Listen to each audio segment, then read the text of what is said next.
Welcome to Opposing Sides. I'm Sam, a Browns fan, and that's Matt, a Steelers fan. And do we have an episode for you today? What I can't even say amazing. What a interesting moment we had halfway through our morning. Myles Garrett is no longer a Cleveland Brown. I was shocked. I literally dropped my phone when I saw Schefter even having the possibility of it happening. You know, you'd heard trade talks coming back and forth. Eagles were interested and the Rams were interested, but I just didn't think that I didn't think it was plausible. And now here we are, and he's off the team.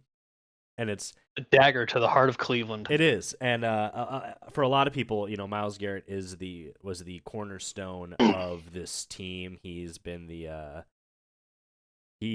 heart and soul of this team, the identity of this team, especially after Nick Chubb left the team. I definitely have my opinions on the matter. I am not a woe is me kind of person when it comes to this. I can see where they're coming from. I mean, Matt, what are your opinions? I haven't got to talk to you about it.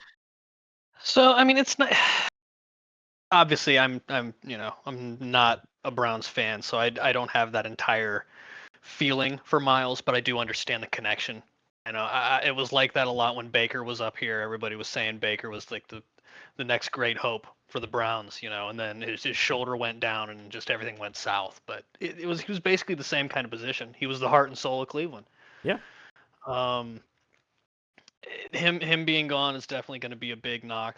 They're going to have somebody fill that spot and fill in for leadership in the defensive line, just because having he's a great talent. Don't get me wrong, but him being younger, hopefully, I haven't been paying attention to all the stuff that's been going on over in LA. I mean, I know they've got a lot of young pieces on that defense, but I don't know if they have a leader or somebody over there in that room. Yeah, and what I'm hoping is now, I think I said it last week or the week before.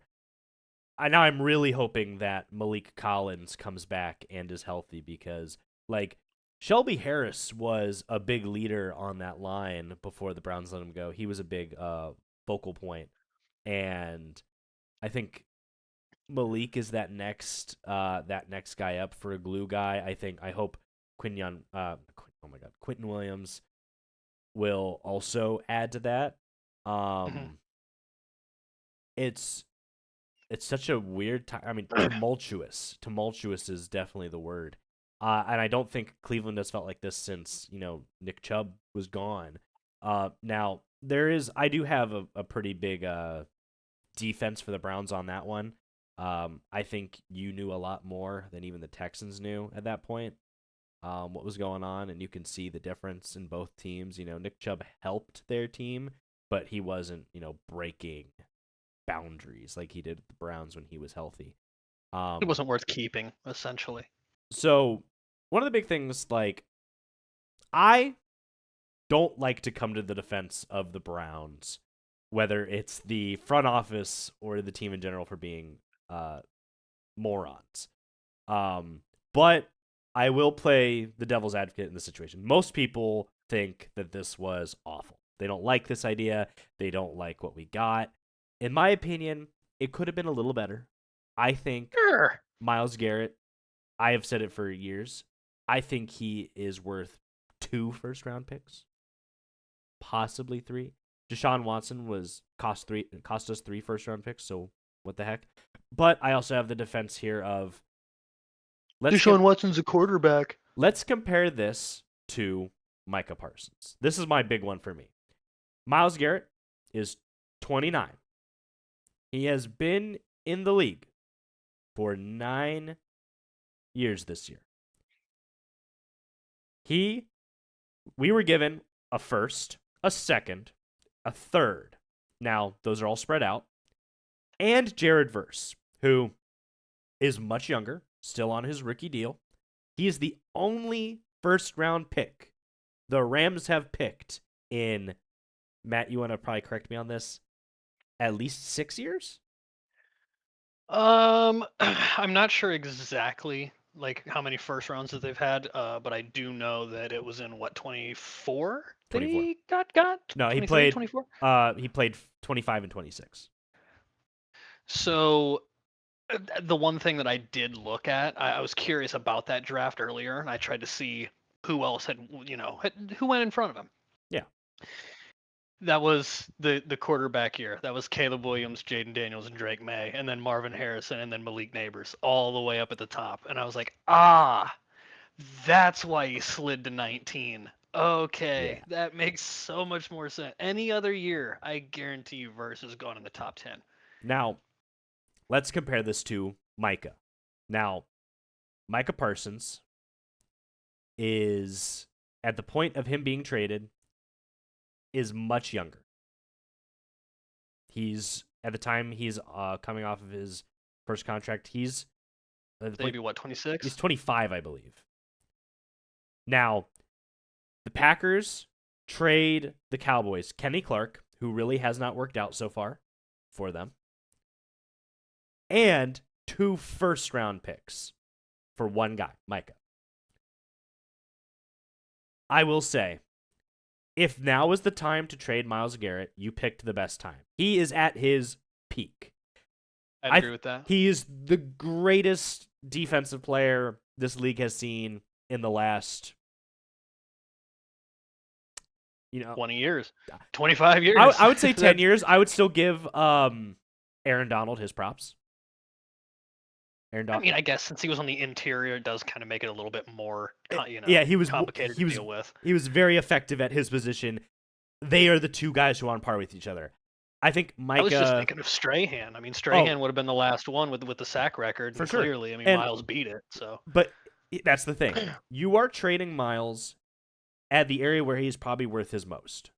You are getting the most out of it. He is almost 30. It's a bad year. He isn't going to get any younger. And could he break the record again? I just don't know. It took a lot to get him to that record. So I guess my defense there is that, yes, you chose the right moment if you needed to move off of him. Now, what I have come to find out also is that this deal has actually been in the makings for a long time. Just like how a couple months ago, right around the draft, we hear, "Oh my God, the Patriots are gonna get AJ Brown from the Eagles, but they can't do it yet. You got to be it's a June 1st thing." I guess this has been in the talks with McVay and a bunch of other guys for a long time. There's somebody who works out with Sean McVay who knew but couldn't actually come out and say it because it would break league rules and all sorts of other shit, like insider trading level stuff. So, like, it is on that same level as that AJ Brown pick or trade that this has been known. And Todd Monken was told that going into the season, there was no guarantee that Myles Garrett would be on that team. And so I'm it's not an incredible shock to me that it happened, but it is, definitely it made my stomach turn over. So at this point, yeah, you make sure you set up your team. And that's the thing. The Rams are playing for right now. The Rams are in go mode. They did the same thing back going into 2022 or 2021 to 2022. They went into that season saying, "We have to win now because there's not going to be another chance." They got Matt Stafford. They had Aaron Donald. They had all the pieces in the works, and they got their Super Bowl they wanted. And then the next year, they sucked. They were one of the worst teams in the league. How do you go from first to worst in that position, And then they've rose back up over the last few years to get back to where they were. They were Super Bowl favorites going into last season when Matt Stafford finally wasn't hurt. Going into training camp, they're like, "Oh my God, is he even going to play? Is he going to retire? This back situation's messed up. What are we going to get to?" And suddenly, he was okay, and he had his MVP season. So there is a level of they're playing for now, whereas the Browns are playing for, I think, the next 1 to 2 to 3 years prepping. Like this year, especially with this trade now, At least two. I don't know what's going on. next year, it's about this freaking dome, getting this new Mhm. stadium. They need a team to put on paper that will win football games to draw people to this stadium. But in my opinion, also, you need to build something now that will want people to be excited for later. You know?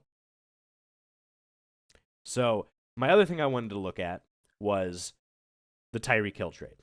Because that's another interesting one to look at. Now, Tyreek Hill is an offensive player, which Mhm. people like to rate offensive players higher. So when they trade Tyreek Hill away to the Dolphins send. Let me read this correctly because I'm losing it here.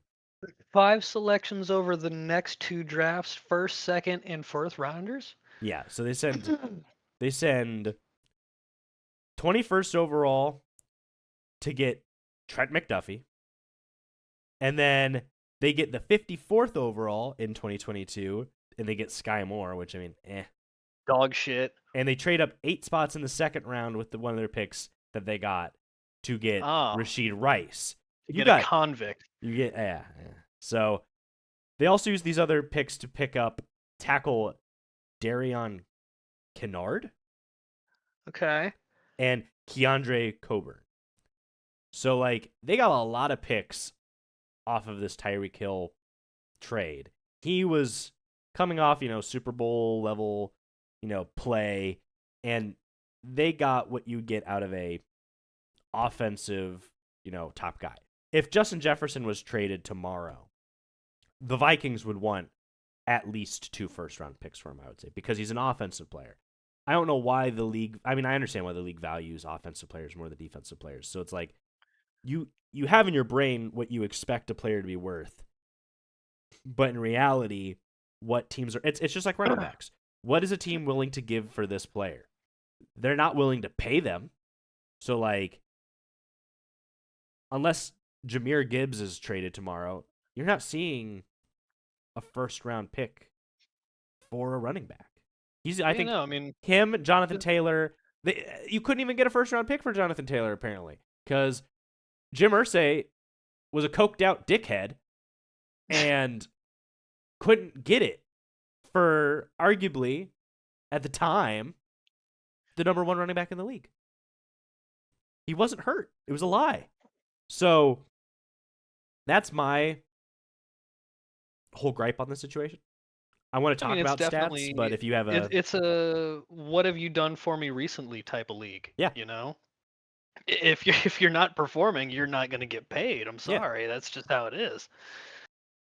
it's just a very odd situation, and I think people look at it and like it's rose-colored glasses. Oh my God, Myles Garrett's the best. He is the best defense player in the league. He's the number one athlete in the league. When the NFL ratings come out before the season comes, he will be the number one player again.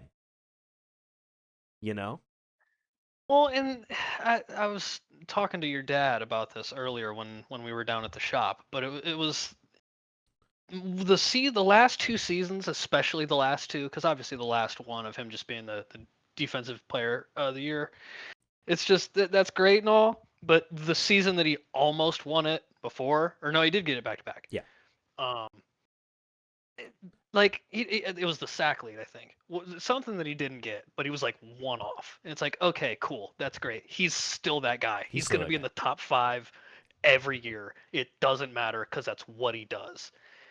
for sure. Now, when he becomes what he did this last year, I don't know if he can do that again. No, I 100% So it's agree. like keeping him around is purely through. It's like, all right, cool. This is an extra little piece that we have. What else can we do? Getting rid of him is going to reload you, get you prepped up for the next, hopefully 3 or 4 year wave of whatever you're doing, and you get more picks with Shadur. Yeah, That was honestly the backside of what I had kind of seen was that you're getting a lot more picks spread out rather than them being close up to like the next year or so. yeah. So So you get more ammo just to move stuff around. another thing I heard coming out of the Raider or the Rams camp is that this was known before the draft that this was going to happen. Yeah. And that's why they picked Ty Simpson with that pick, because they knew they weren't going to have a first round pick to get a quarterback next year, which also tells me that this might be Matt Stafford's last year, at least with the Rams.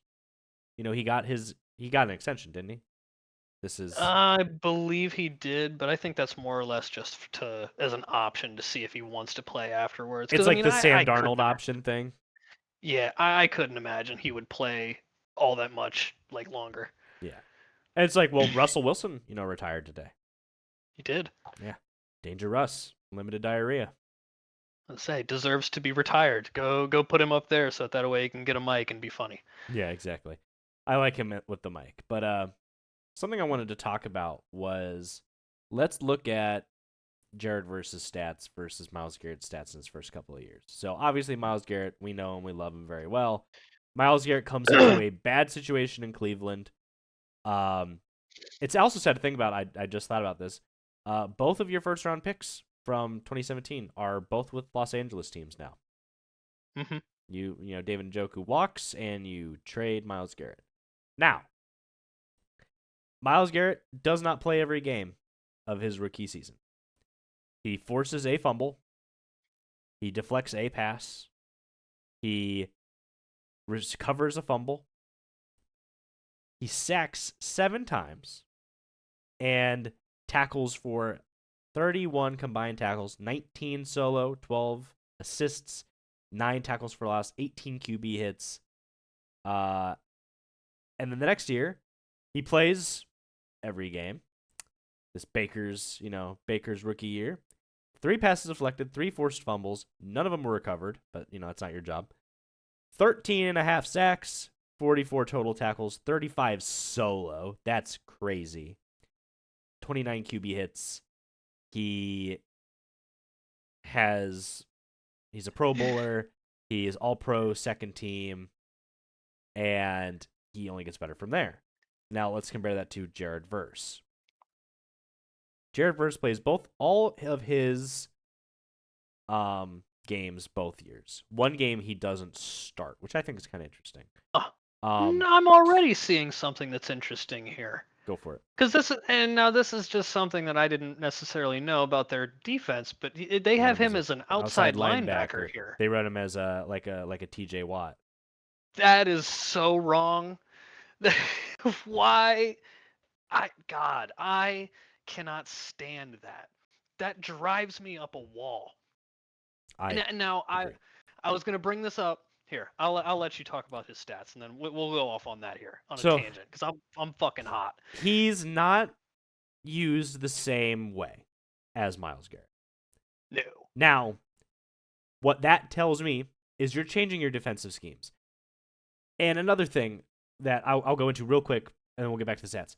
Myles Garrett was the primary guy to say, "Hey, I want Coach Schwartz as the head coach." It didn't happen. That immediately, boom, that's a hit to his heart. Maybe he doesn't want to stay. He hasn't been with the team at all. Todd Monken never met with him. Since he became the head coach. Those are all signs that this might be changing. That was definitely something that I thought was interesting. The fact that he didn't talk to Monk at all. Like, Yeah. obviously, him not coming to camp isn't that big of a deal, but him not talking to the new head coach is kind of like, all right. Now, playing from right outside linebacker / outside linebacker 3-4, he gets 2 pass deflections, 2 forced fumbles. Both of them are recovered. He sacks 4.5 times his first year, 66 total tackles, 36 are solo, 30 are assists, 11 tackles for loss, 18 QB hits.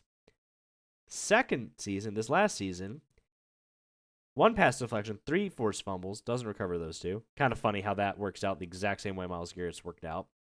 7.5 sacks, less total tackles, almost the same amount of solo at 35, 58 total tackles, 35 solo, 23 assists, and 11 tackles for loss. This year he has 27 QB hits. So he's pressuring a whole of a hell lot more. And that's just in the regular season. In the playoffs, both years, He gets a fumble recovery, a 57-yard return fumble recovery for a touchdown, gets 2 sacks, and gets a couple hits, QB hits, tackles for loss. We're not going to go into that one too bad. And then last year in his 3 games, his biggest one, he gets a sack, but he has 7 QB hits, 7 total tackles, 4 of them are solo in their playoff run last year. The fact is that he had a 57-yard fumble recovery is insane. Yeah. So that's my it's like you can't it's like comparing a fish to an elephant, like they're not the same people. Now, Looking at Jared Verse, I'm seeing more of Micah Parsons here than I am Myles Garrett. well, maybe Genuinely. let's do that comparison, I mean, just and I was going to bring this up earlier when you were talking about the actual the Micah Parsons trade, but just with the idea of him being an outside linebacker, just the fact of him being able to probably end up getting a touch on the ball a lot better, that's immediately more valuable, sadly, than a defensive lineman, regardless of if he's the best defensive lineman on the planet. Yes, that's still going to be expensive, but a defensive end is better, or it's different than an outside linebacker. It is. now So that's goofy to me, seeing that they played him there. I did not know that. so I will also go back and forth here. Jared Verse and Micah are practically the same guy.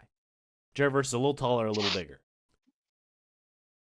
size-wise. Definitely. Now, Micah, especially in his time in Dallas, he's a solo dude. There was nobody else. Who else was on that in that front 7? I mean, I know that they had Dallas had solid linebackers for a couple years, but they never played 17 games, 16, 17 games. No. They were giving you maybe 8 at best. Whether it was Sean Lee, Leighton Vander Esch, fucking any of them, they weren't gonna play a whole season healthy.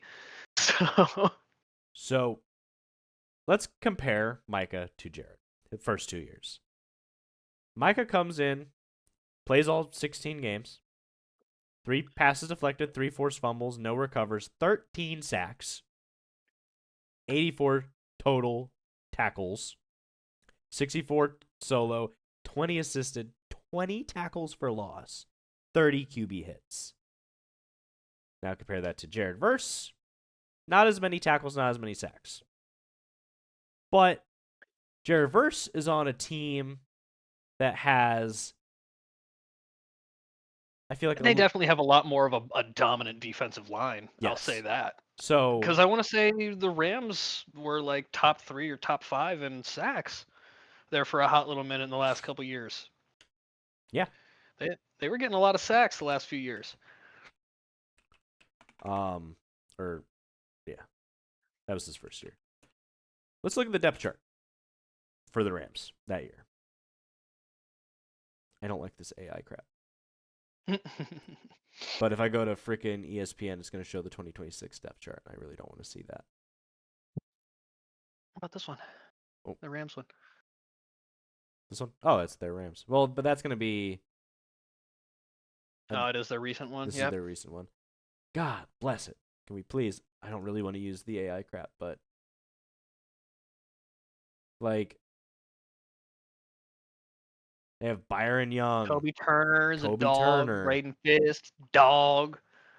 Dog. Troy Reader's shit. I hate this guy. I know you don't like that guy. They had freaking Tre'Davious White. Oh my god. Cameron Kinchins was pretty solid. So was Cam Curl.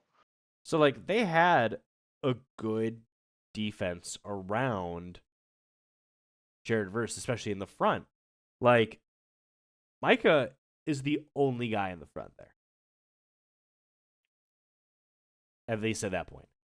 Well, and even the fact of how they're going to use him with him being more of an outside linebacker, because obviously later on they started putting him more on the line here with them putting a D line, but that's Green Bay. Him being out here, off the line, and he's still getting that amount of tackles for loss and quarterback hits. It's okay, so yeah, that he's just that guy. Yeah, he's just that guy. Now the next year He also has 3 passes deflected, 3 forced fumbles, 3 fumble recoveries for 36 yards, 1 return for a touchdown, 13 and a half sacks.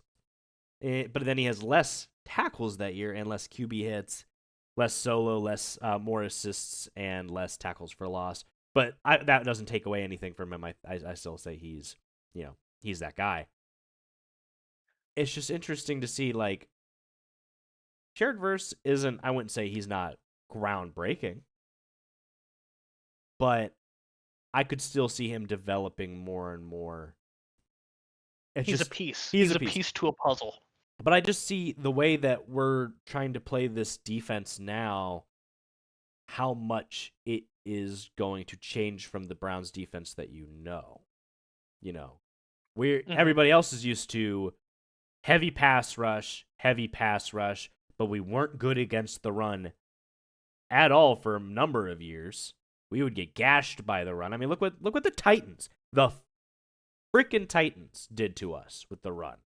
They made Tony Pollard and Tajay Spears look like they were freaking Christian McCaffrey, and I couldn't tell you anybody I could compare Tony Pollard to, but like they're running on us, throwing against us, doing screens.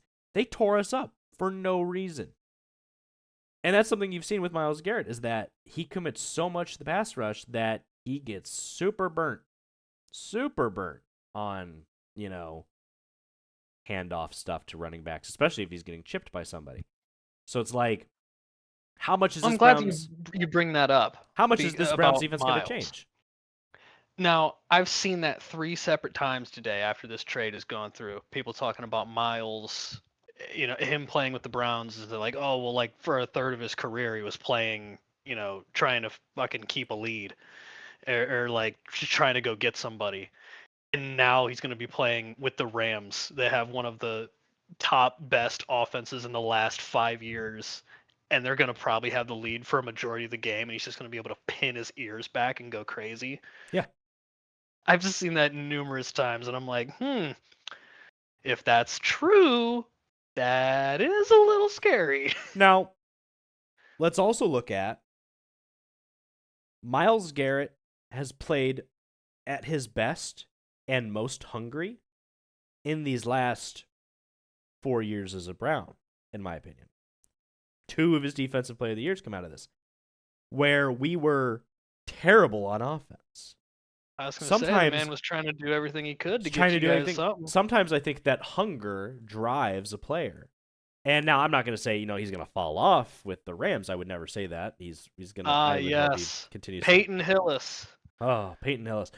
Um, it, today is a day that would let's say now at this moment I don't think it would drastically hurt the Steelers. But let's say 2 years ago, suddenly T.J. Watt's traded. You would be heartbroken. Now I've talked about this, and I'm sure that I told you because I know that I told a few other people. I remember walking into the shop and sitting down and saying, I think he gets traded within 3 years. Yeah. Because he's too expensive to keep, and the older that he gets, it gets harder and harder and harder to keep paying that price and Yep. kicking the can down the road. But that's another thing of kind of the difference in I think how it's going to be handled from the Myles Garrett thing Yeah. is that Myles got traded at his peak after he did the best that he could. The best time that we had the option to do that would have been probably before he got that contract, before Myles got the contract, and then TJ was like, "I want money too," Yeah. Like I said, and about we had to sign him. I would have said 2 years ago would have been that's the peak of TJ's career.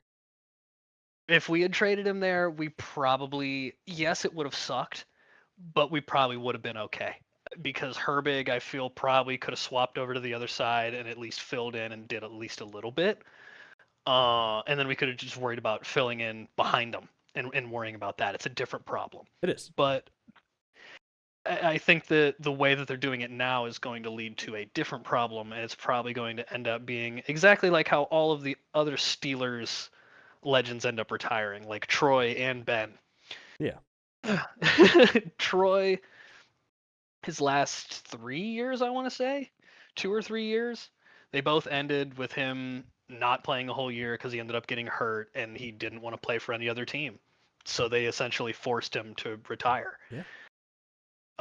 Ben, a lot of this has been coming out here recently because Eric Ebron has been doing podcast circles and telling a whole bunch of stories about what happened when Ben was retiring. But I guess Ben, he always had strong opinions on feeling like he was forced out and replaced by Kenny and all, like, a bunch of different stuff and all that kind of shit, which, like, both sides can be right. Yeah. Ben being forced out can be right, and Ben being so old that he physically couldn't run the offense that they needed to run anymore is also true. I don't care how old or good you are, if you can't run the plays, we can't do the plays. I think the biggest point of that is the playoff game. Snap over Hmm. the head, can't even get to it, gets kicked into the end zone. Myles Garrett lands on it, get the fumble touchdown.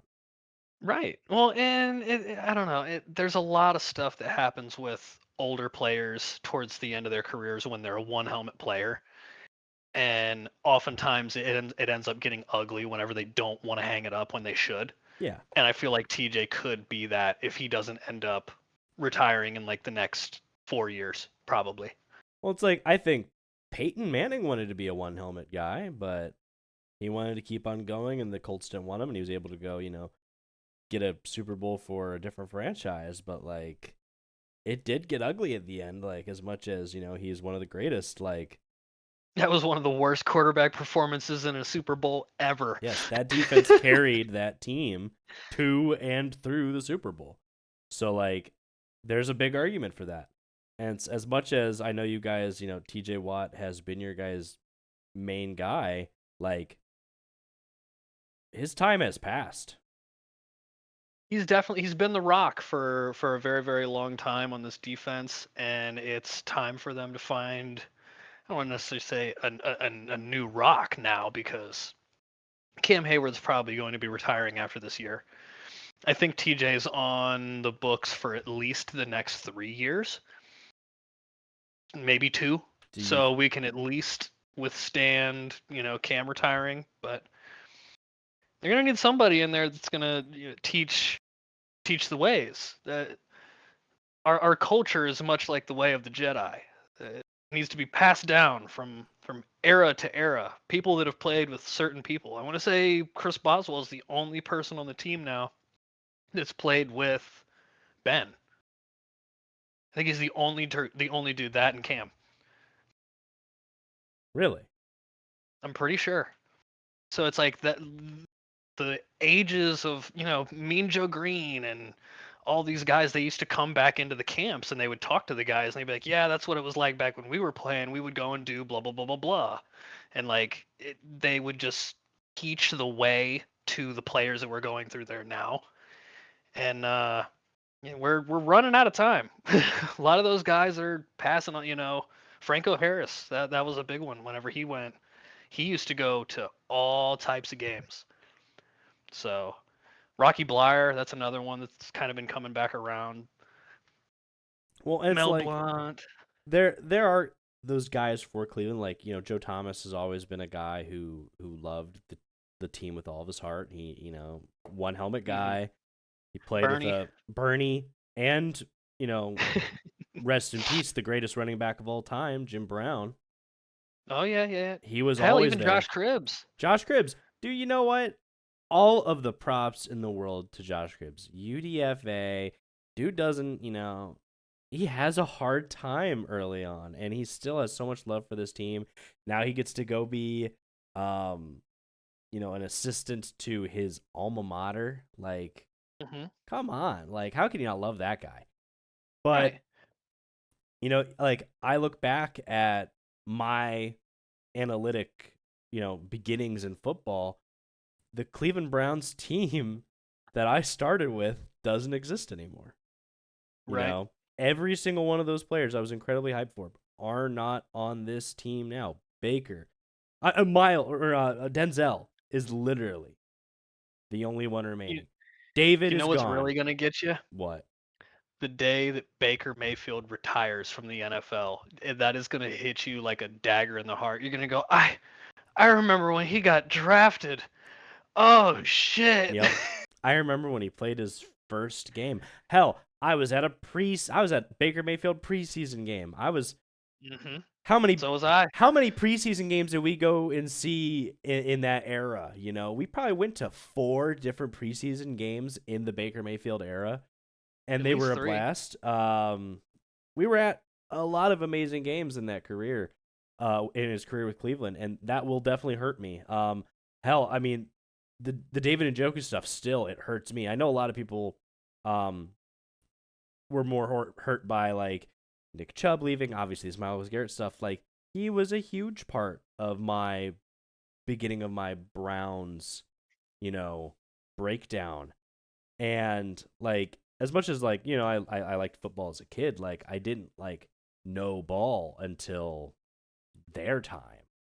And there's there's a lot of I wouldn't say animosity, but like there's a lot of tough parts of my heart. Like if the Browns ever traded away Grant Delpit, or it's a possibility they totally could, later down the road. But it's like Grant Delpit, that's been one of my guys for years. I was so stoked for him when he was drafted, and I was so sad when he tore his Achilles. And like my love for the Denzel 21, Grant 22, and Martin Emerson at 23, that was an amazing era for him. But he's really come into his own with the 9, and that's how a lot of people see Grant is the 9 jersey. I would love to have a 9. Probably be one of my next jerseys I get, but it's like I'm a sucker for the 9, I won't lie. I like the 9, especially on safety. It looks great. But the 21, 22, 23, they were devastating. He's that one's gonna hurt me. That one will probably hurt me just as bad as David Njoku. Like Mhm. I don't know. It would that one will hurt. And so I understand how people feel right now, but I also don't. A lot of people, this is a dark day. This is Black Monday. It's not quite Black Tuesday, but it's Black Monday. Like this is a bad day. I've seen so many memes and so many things. People just so negative and down about the whole situation. If you look at that going into your season, if that's all you can think about, you probably shouldn't be watching this season. You should probably just, if you want to give up now, you haven't been a Browns fan long enough, I guess. Yeah, I would agree with that because I'm comparing it to our own situation over here with this last year when Tomlin stepped down. Yeah, And for me personally, I'm sure there's a lot of people that, I liked Tomlin. Tomlin was a great coach, did a lot of great things for us. But when he was gone, or I guess, yeah, when he was officially gone, when he stepped down, it was almost a breath of fresh air. yeah.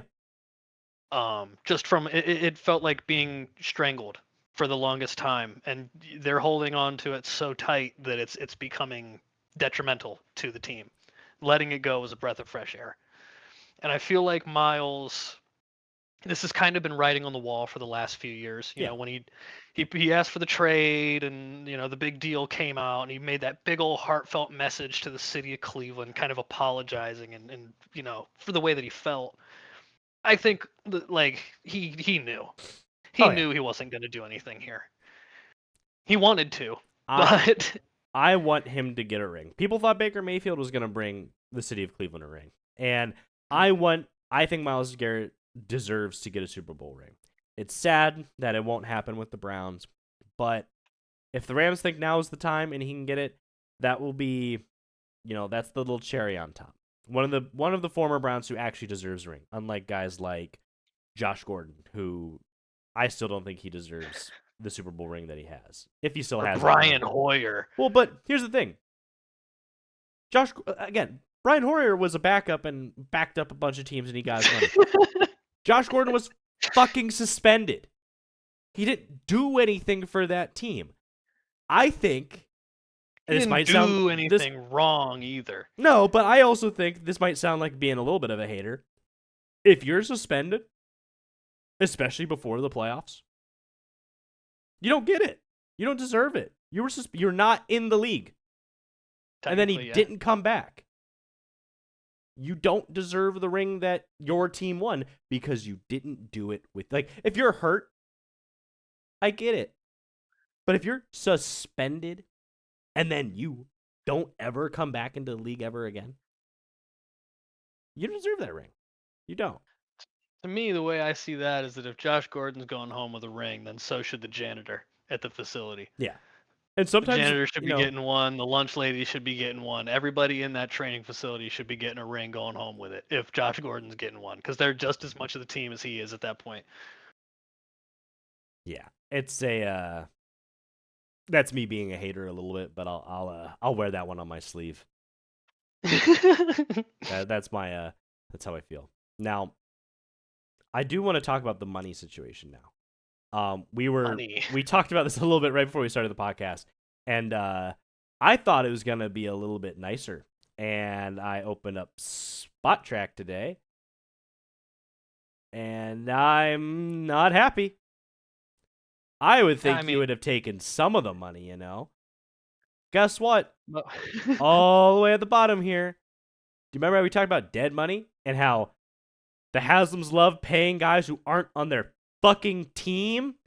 Guess what? $21 million in dead cap hit. 7% of your cap hit is going to Myles Garrett, who's not on your team. I mean, I guess it's better than doing it for Joel Bitonio and it gets voided. Yeah, but the fact is that the Rams are paying him $8.1 million this year. And we're on the hook That's for because they have to pay their all the rest. MVP quarterback. Yeah, and they do, and they have to pay Devontae Adams and some other people, but like That's crazy. Alaric Jackson. Getting 25 million for being a left tackle. All right. I mean, it's fine. Yeah, 25 million. Is that what you would pay someone that's fine? No. Such as the left tackle market, I guess. Do you Good God. pay 21 million or 23 million to a guy who's not on your team, who's ancient? I I respect mean, it. shit. Conklin's getting paid too. Yeah, I hate that. Never played good for the team. Never played for the team even. Here's the thing. Myles Garrett's money, it's all wrapped up in our freaking butts. Because of this, because of all this, we're paying him everything. I thought the Rams were going to take some of it. We are paying every dime. Every dime. We are on the hook. For every year too? Yeah. Damn. Look at this. Coming in next year. Damn. Now, granted, we're on the hook for Now, 8.1 we for did him this talk year. about these. Yeah, Right void here, all years these are void years in they're the all, back end. but here's the my thing. God. This year, 8.1 million in cap hit. Just cap hit. The dead money, $73 million in dead cap. Right off the top, means nothing. Next year, paying him, we're still paying him. Dead cap is $41 million.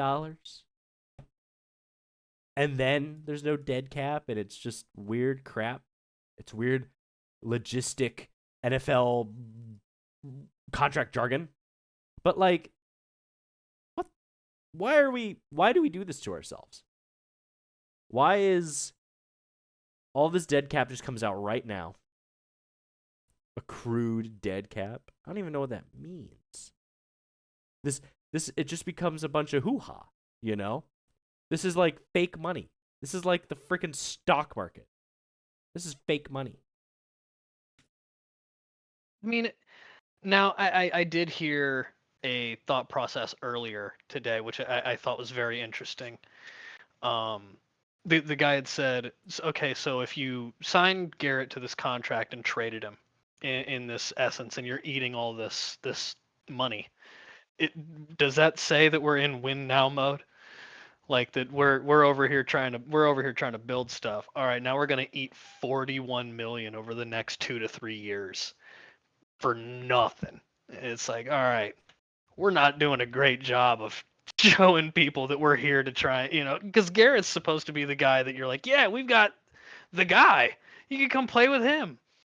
So it's like at least they got a replacement with Verse in that hopefully can, you know, supplement that. But even then, I hope that they play him in the right position that they would in their defense. Like And, and that's a big question. and maybe he gets his position changed, like how Green Bay changed Micah. There's a possibility. My question is okay, going into this draft, people said quarterback, wide receiver, offensive line, and edge. And corner, technically, but edge. That kept coming up. Edge, edge, edge, edge, edge. And I was like, oh, we're fine. Oh, we're fine. We have Alex Wright. And we have Myles Garrett. Myles Garrett this. If you knew this was going to happen, why did you settle on, granted, your first round brother? I get it. Could he be something? Could Logan Fano be a good player? Probably. Did you ever think that at any point you should have actually drafted one and not a tight end who is fucking a 17-year-old? I mean, honestly, they got 3 of them. Did we really need? I mean, I Do know we our need tight end 3 room tight kind of ends? just got signed out, but But but did we need that? but if you've always had, and now this is a Kevin Stefanski thing, you've always had one receiving tight end. Like, he is the receiving tight end. You had David Njoku for the longest time. But then you had your backup guys. You had all your random white guys in the back. You had your White Hurst or whatever his name is. Not to be heard with Charlie Whiteheart, Clipboard Jesus.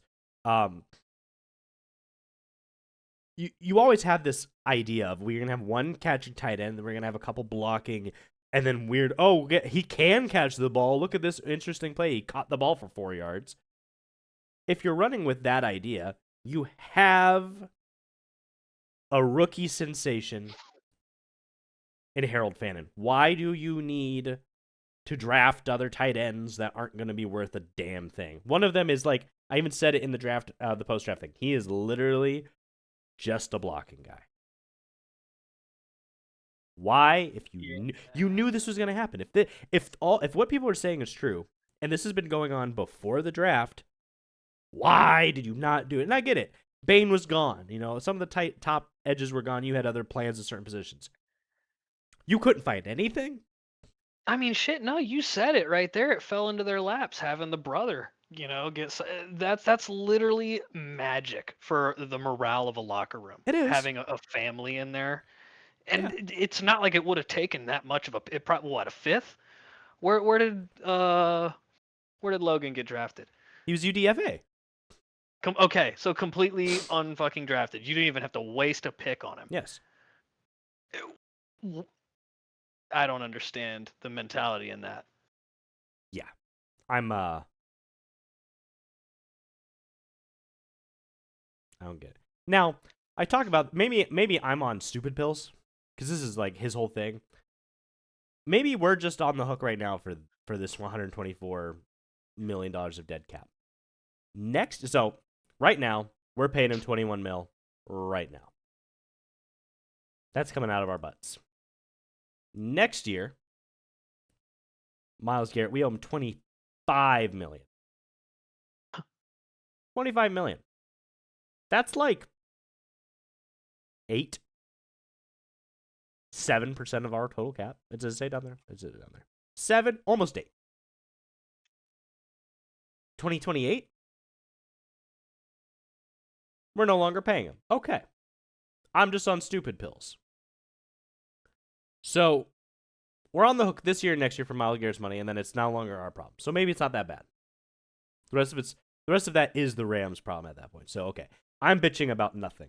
I'll retract 10 minutes ago. My little tirade. I apologize. Thank you. I'm sorry. Stupid pills.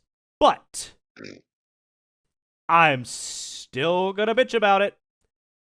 That's a lot of money. 21 million. Still not great. And then that again for nobody. So like, and who knows what's gonna happen in between? People are now people are saying, oh, if Myles Garrett wasn't safe, Denzel Ward's not safe. If you trade away Denzel Ward, I'm gonna start throwing things. I cannot handle that. I really could not handle that if it happened. I will lose my mind.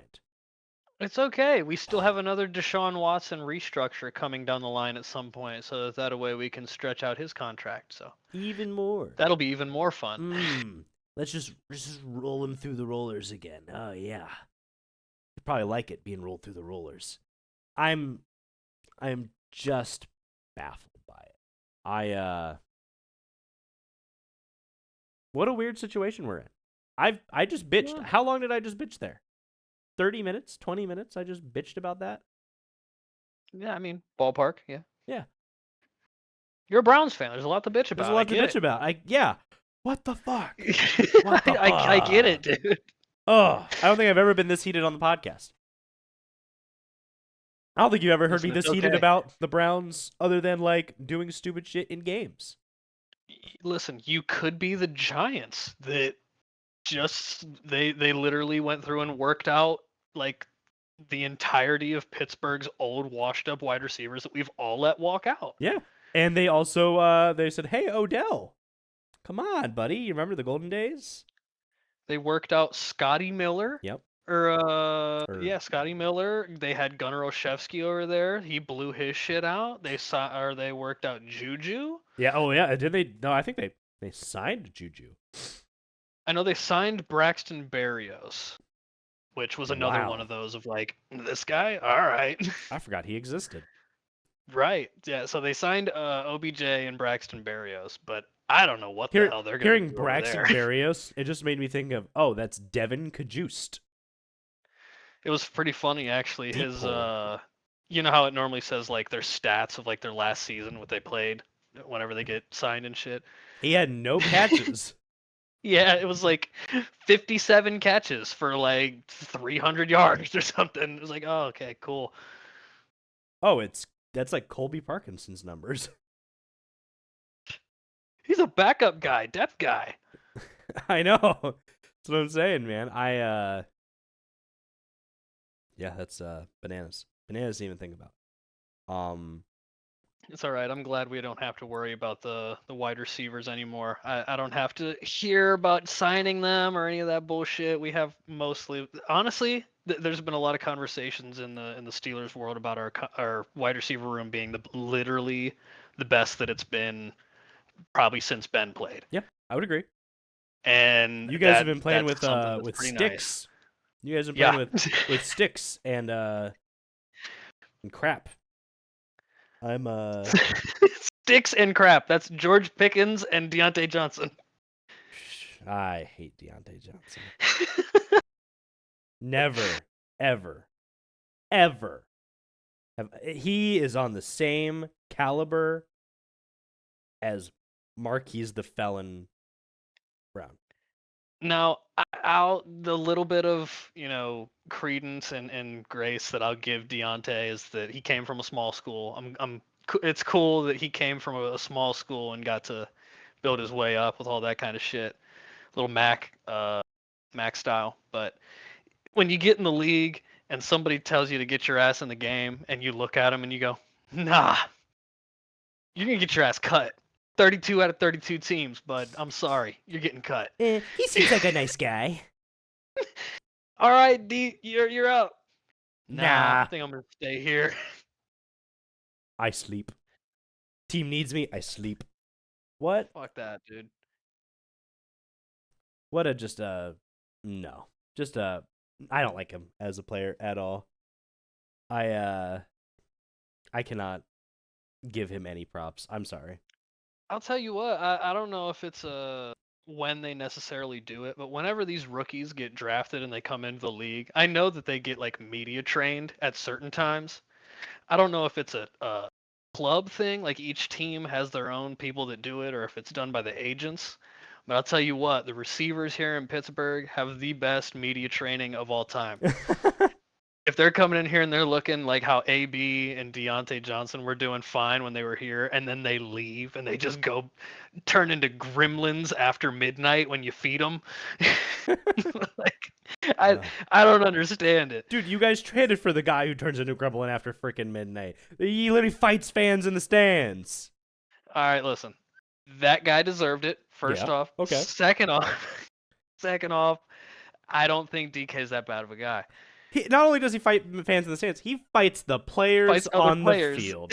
Now, granted, That's all right. one of the guys he just fought a lot. Listen, all right. That's an old school type of ball player And right then there. he I ended like up that. on your team.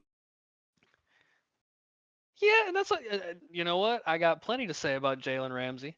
I'm excited for this man. I Ha! think he's gonna have a nice role this year. You just made me laugh. Listen, Jalen Ramsey is not the last same year, guy he was 8 years ago.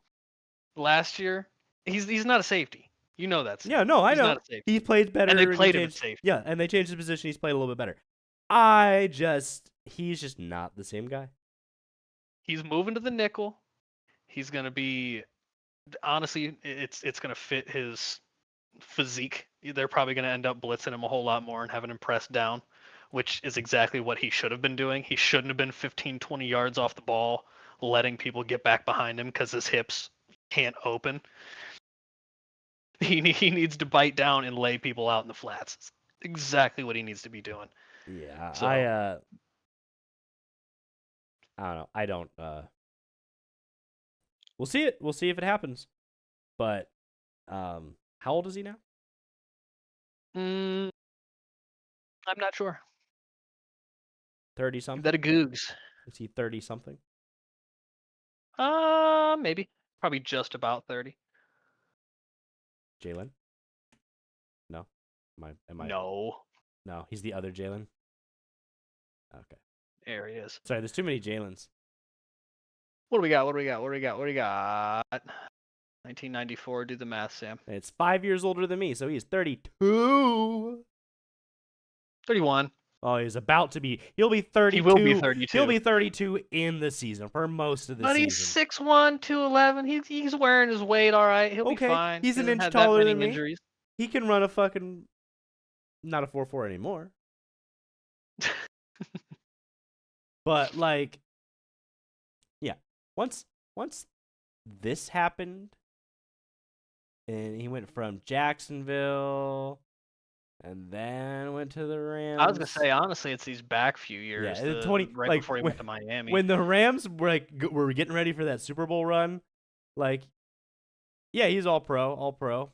You know, I get it, but like, I don't know, different guy.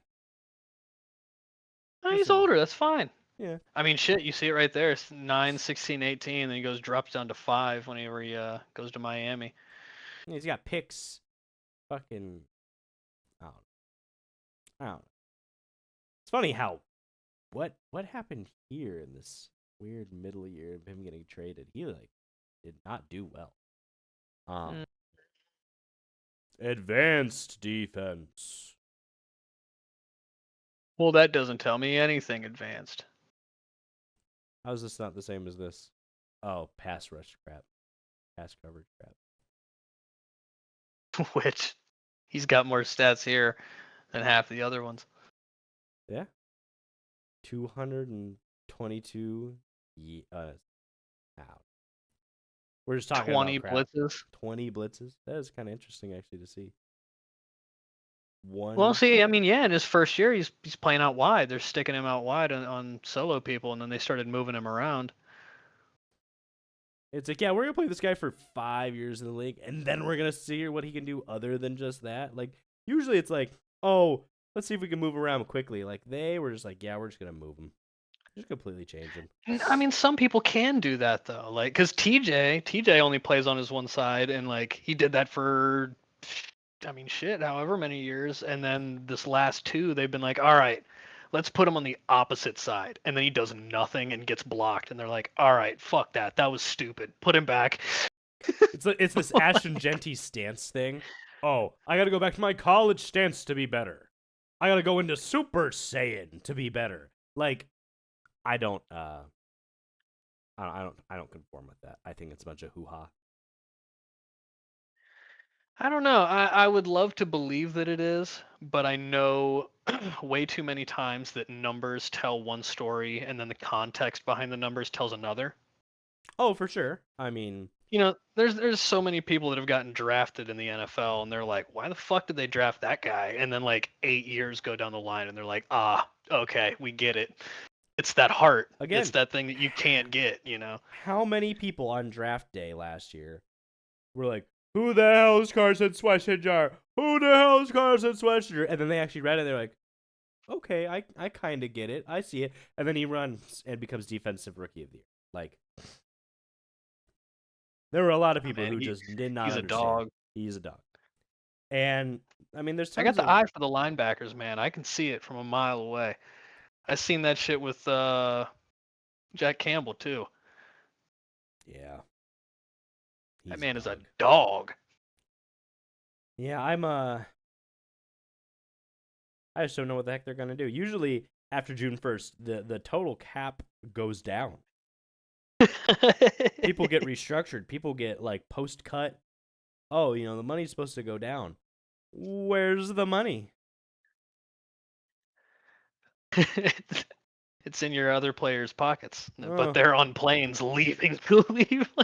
where's the money? I scroll all the way down the bottom. I mean, other than a couple of these one percenters, 14, Man, 16, so it's 30, 34, 35% of your cap goes to people I mean, not on your team. that pretty 35. much checked out. And 15 of that goes to a guy who might not start a single game. So you're telling me, let's do the math.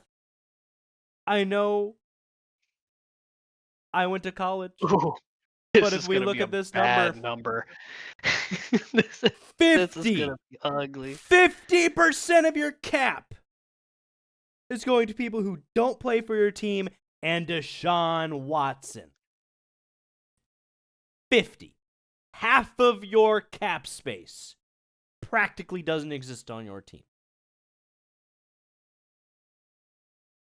Pause. Silence falls over the room.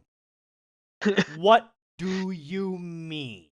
You hang your hat on that one. That's pretty Either nice. somebody's agent is a god, or, I don't know, part of it's an Andrew Barry thing. Part of it's a Jimmy Haslam thing. Part of it could have been a Kevin Stefanski thing, but he shouldn't be part of the money situation.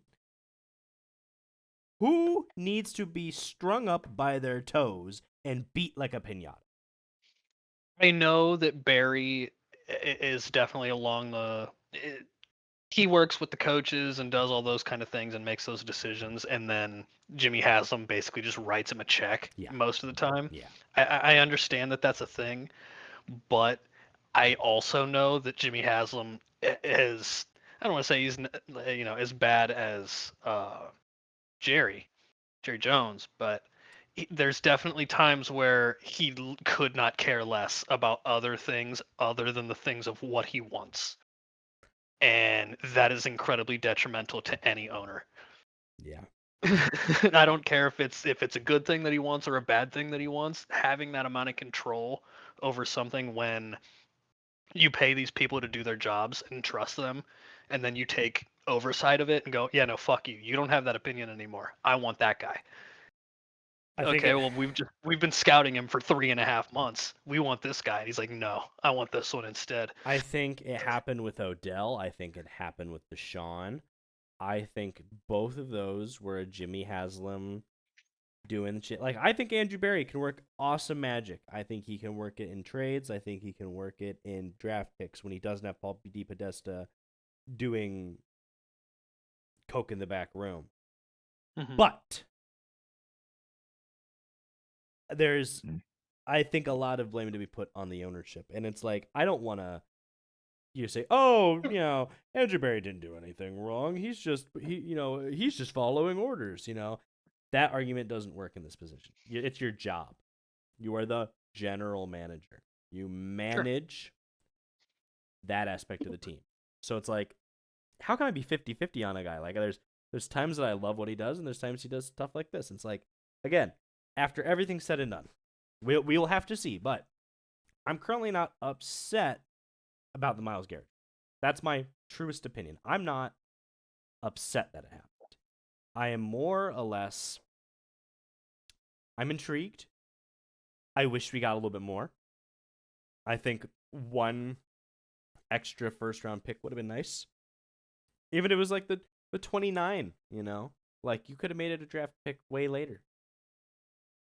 But it's I have no words for it. It's hard. This is really hard. Tough pill to swallow. I said it this morning. It is a bitter pill, but Yeah, such is life. we went back and forth about that. Now, I do have one more thing to bring up. Now that we are, I would say, winding this down a little bit. Yeah. So Jared Verse, here's the big thing. Only had 10 fewer QB pressures than Myles Garrett has since he entered the league in 2020.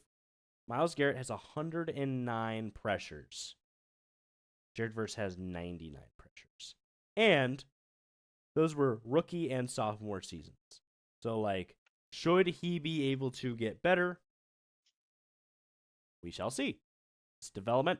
This is all development stuff. But Sure. coming from this, our awesome new defensive coordinator who made the Atlanta Falcons, turn it around, could he become, better than guys like Jesse Bates? Better than guys. Who else is in the front of that team? Pierce, Oh Pierce yeah. Jr. Yep. Uh, Anything else? I can't think of that linebacker's name. I mean, we have technology. I do not. I have a I don't sneeze. have Oh the no. power. Oh fuck. I'm so sorry about that. That one actually genuinely hurt my back. He needs help, folks. He needs help. God, I try to like hold it in and it just hurt. Um. So like, wow, this is a This good guy's a safety. This guy's a safety playing fucking linebacker.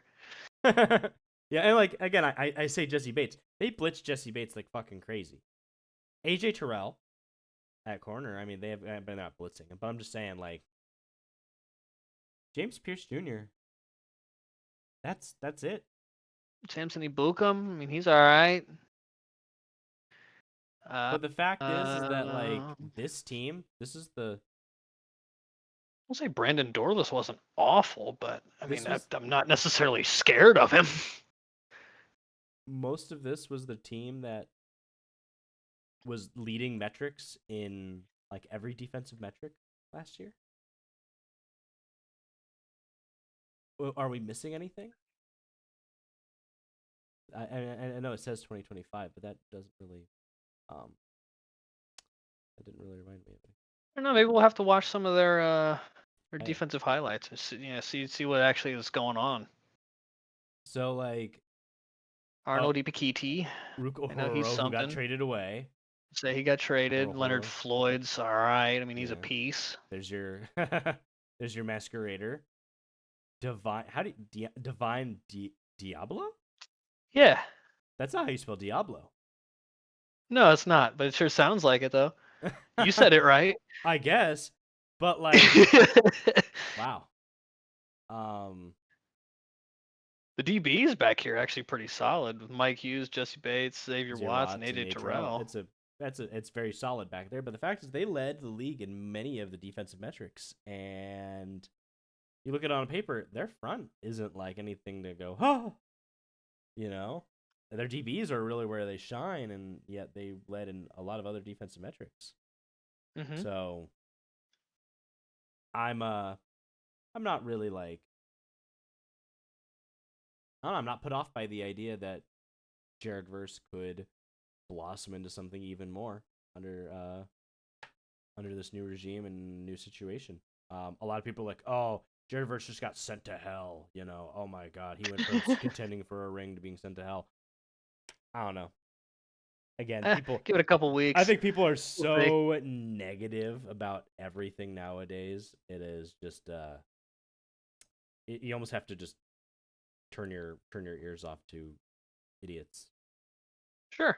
Well, I mean, they're used to it whenever it comes to these trades, especially, and it's the same kind of thing that you're dealing with as a fan, but it's them seeing, oh, it's that guy that's literally the best dude on that team for the last X amount of years, and he got traded, and they're like, ah, look, he's gone, he's running out of town. It's like, not really.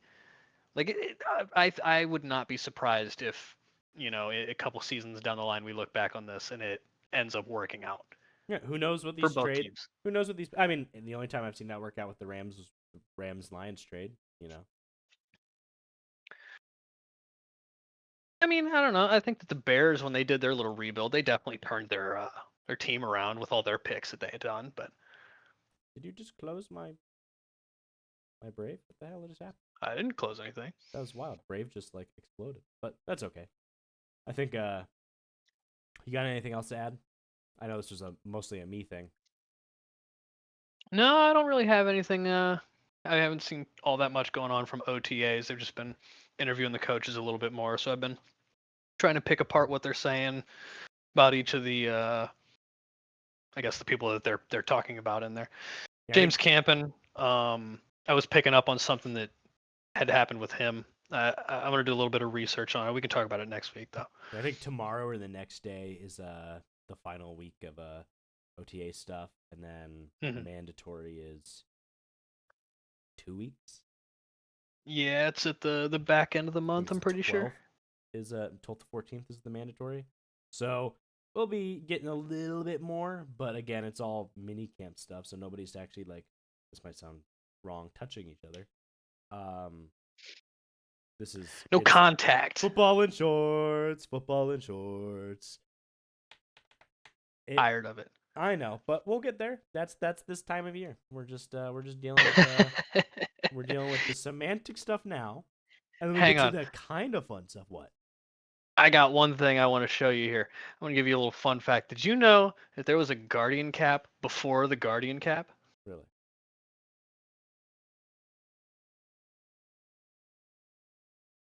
Dramatic See if I can pause. find this. Before the Guardian. Yeah. Oh, damn. There's no pictures of it on here.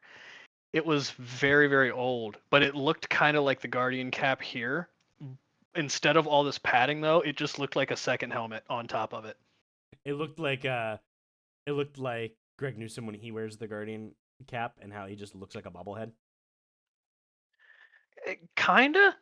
Their helmets make them look like big lollipops. Guardian cap. Oh, gee.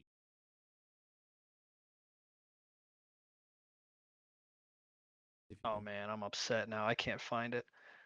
I have a picture of it on Instagram. I'll have to send it to you. Let me see if I can maybe try to dig something up here. NFL. I mean, this might look stupid. NFL Guardian cap before the Guardian cap. Well, when you know how search engines work, Yeah, I mean, you have search to. engines can be a little silly. Um, yeah, they really just everything just points to Guardian cap. Guardian cap this, and I get it's a brand, but like, I don't know. That's okay. I'll find it and I'll send it to you. You can have it be the thumbnail for the video. That would be funny. I'll add that, and then I'll do some other stupid stuff. We'll see. Yeah, I don't see anything interesting here, but that's fine. All right. Well, I think that'll do for it. I hope everybody enjoyed me yelling for like 20 minutes. Browns fans sad and heartbreaking in slow motion. Yeah, you got to hear it. You got to hear it live on camera. But that'll do it for us tonight. And next week we'll come up with something hopefully a little bit nicer to talk about than sad Sam Hours.